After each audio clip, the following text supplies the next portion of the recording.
Hey guys, this is Kevin with Adams Home Inspection. Today we're inspecting a house in Newport, Arkansas, and we are about to deploy our crawler into the crawl space. This house was built in 1920, somewhere between 26 and 29. You can see there's basically a lot of post and beam under here. That's not too uncommon on a house, especially one that's 100 years old almost.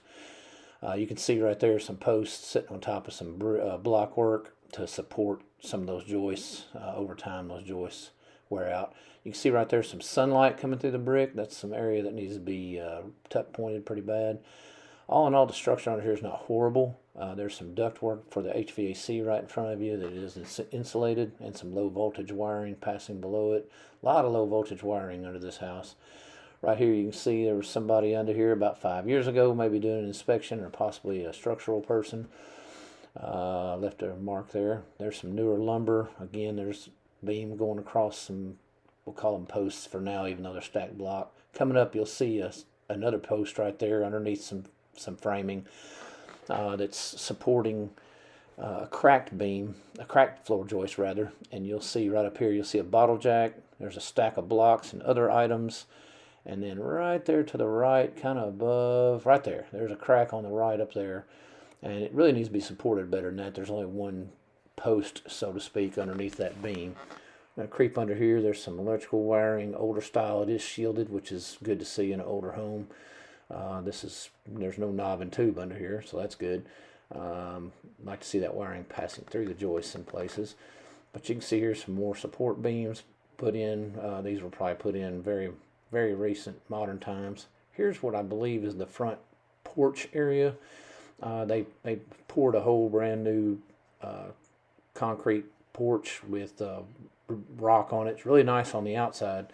There's a little piece of ductwork right there, but as you'll see, I'm going to turn here in a second. We're going to look into that area underneath the front porch, and you'll see there's quite a void under there. Now I don't know how the void has gotten there. It looks kind of dug out. Of course, there's some brickwork missing there, and that's poorly supported. Has some support on the edges there, it looks like.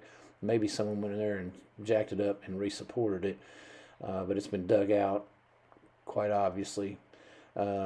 Going this way, there's a water line right there creeping under, maybe polybutyl, not 100% sure on that one. There's some cast iron drains for the plumbing there. I believe this is underneath a half bath. And you can see here this floor has had some damage, water leaks. Something has really, over the years, deteriorated that. I'm assuming from this angle that maybe that's been corrected on the top side somehow, but at any rate, it is there. There's the water line again, splitting and going to other locations. Not too bad right on that section, but over here behind it, it was a little worse. Now we're going to head back into the area we were in earlier. We're kind of at a dead end there. We'll creep along here. We're going to look at some more areas under here. You can see again there's some brick columns that were built, probably original maybe to the structure to help support some of these floor joists. Maybe there was a beam under there at one point that either cracked or rotted, something changed, and they came back and added some of these newer supports like that one right there. There's a vent for the crawl space there, you noted. There's some duct work for the heat and air. That is probably a return air line coming across there. And we'll creep around this side, back under another electrical wire there. This is back to where we started. You'll see here I make a bad turn. Boom. Can't get past that. Got to back up, try again. We'll go this way. There's some duct work with some damaged insulation on it. There's some more of that support beam material. And you can see the subfloor is not in bad shape in this area for a house 100 years old.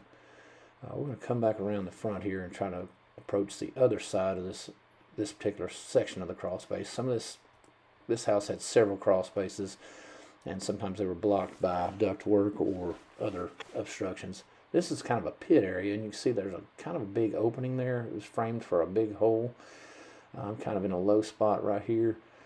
I believe this potentially was a floor furnace maybe on the original part of the house before they added the duct work and had a central heat and air added. I believe that's a gas line right there. Possibly that's the incoming gas line. There's a blocked vent, foundation vent there. Again, some more ductwork coming underneath. There's that blocked vent.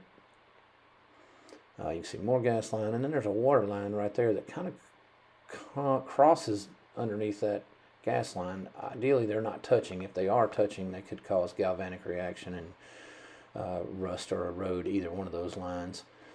So they're very close together, but hopefully we're not touching. Obviously, I couldn't verify that with this rover.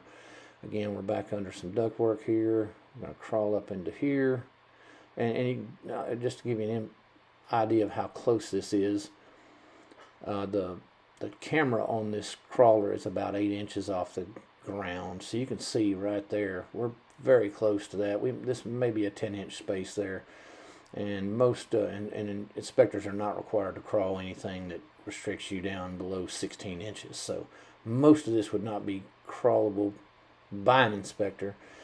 Certainly somebody doing floor repairs or plumbing would likely go under there, but most inspectors won't. And we're going to make a turn back here, and we're going to kind of call it good on this section. Thanks for watching our video. Call us if you need an inspection. We're ready to go.